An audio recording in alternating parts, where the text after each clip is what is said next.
왜 우리나라는 정말 대학생들에게 직무 역량을 그렇게 요구를 하느냐?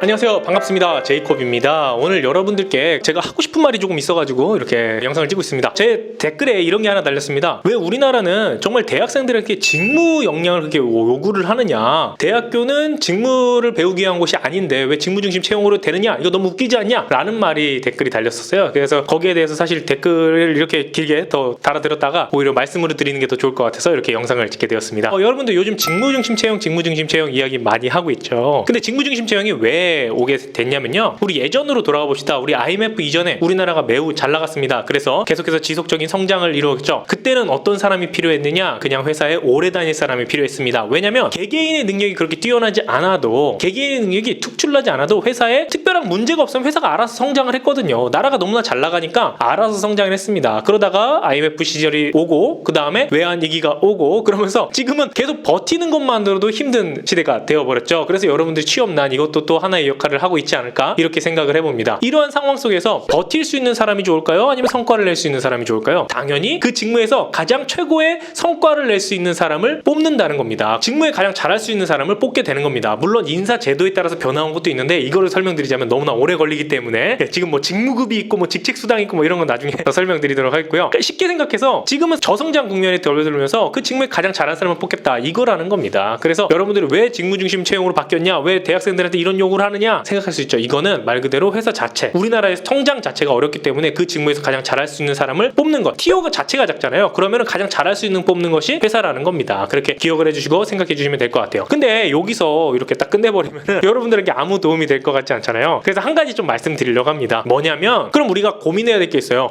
그럼 모든 회사가 다 직무 중심 채용을 하느냐? 아닙니다. 직무 중심 채용을 하는 회사가 있고요, 아직도 회사의 로열티, 회사에 오래 다닐 사람을 뽑는 채용을 하는 것도 있습니다. 근데 이 두 회사를 구분할 수 없겠죠. 그럼 제가 여기서 딱 말씀드리겠습니다. 내 스스로 어떻게 구분할 수 있느냐? 물론 제가 회사 이름을 쭉 말씀드릴 수도 있겠어요. 근데 이거는 100% 맞지도 않고요. 여러분들 스스로 한번 판단해 보시면 좋을 것 같아요. 뭐냐면, 쉽게 말해서 직무 중심 채용은요, 한 사람이 들어왔을 때 그 사람이 올릴 수 있는 성과가 있다, 즉 돈을 벌 수 있다라고 생각되는 산업군들은요 대부분 직무 중심 채용을 합니다. 반면에 직무 중심 채용을 하지 않고요, 로열티 중심의 채용을 하는 곳은요, 내가 아무리 열심히 한다고 하더라도, 너무나 뛰어난 사람이 온다 열심히 할지라도 매출이 크게 차이가 나지 않는 산업군들이 있어요. 그렇다면은 오히려 직무 중심 채용이 아닌 로열티 채용 중심으로 아직도 가고 있는 경우가 있습니다. 예를 들어볼까요? 제가 어떤 영업을 합니다. 영업 활동을 열심히 했어요. 열심히 해서 매출이 오릅니다. 이런 산업군이라면요 당연히 직무 중심 채용이 되겠죠. 당연히죠. A라는 사원과 B라는 사원의 역량의 차이에 따라서 매출이 달라지기 때문에 그렇습니다. 한샘 영업직을 예로 한번 들어보도록 하겠습니다. 한샘 같은 경우는요, 신입사원이 입사를 해서 그 영업을 하는 영업에 성과를 매우 많이 준다고 해요. 억대 연봉자도 있다고 합니다. 그걸 왜 그러느냐? 한 사람이 올리는 매출이 회사의 매출을 상승을 견인하기 때문에 그래요. 왜냐면 그런 사람들이 100명 모으면, 1000명 모이면, 10,000명 모이면 그게 바로 회사 전체 매출이기 때문에 그렇습니다. 근데 우리 반면에 한번 생각해 볼까요? 우리 아주 쉬운 예, 서울 우유라고 해볼까요? 서울 우유? 내가 너무 뛰어났어. 서울 우유에 입사했어. 근데 한 사람이 매우 뛰어나다고 하더라도 내가 우리나라의 우유 섭취량을 늘릴 수 있을까요? 아닙니다. 섭취량을 늘리지 못해요. 우유를 더 많이 팔 수 있을까요? 그럴 일은 거의 없습니다. 내가 만약에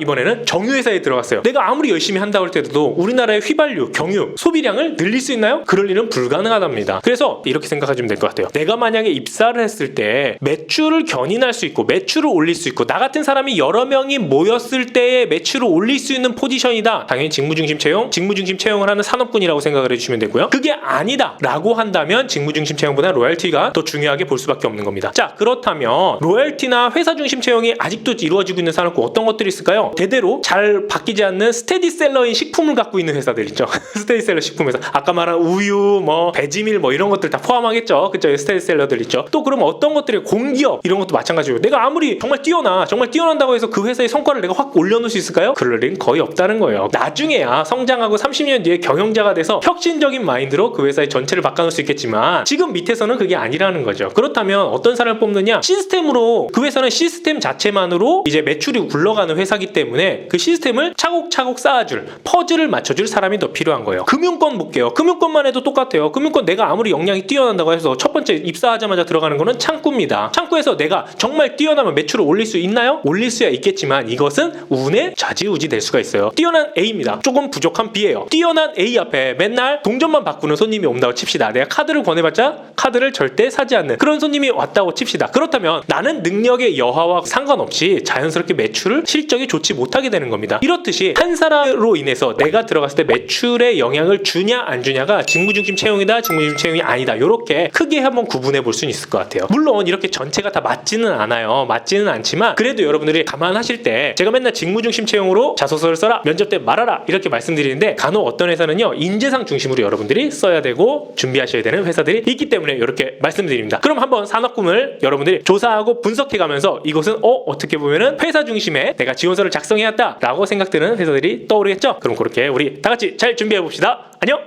취업준비 솔루션 무료 나눔 이벤트를 진행하고자 합니다.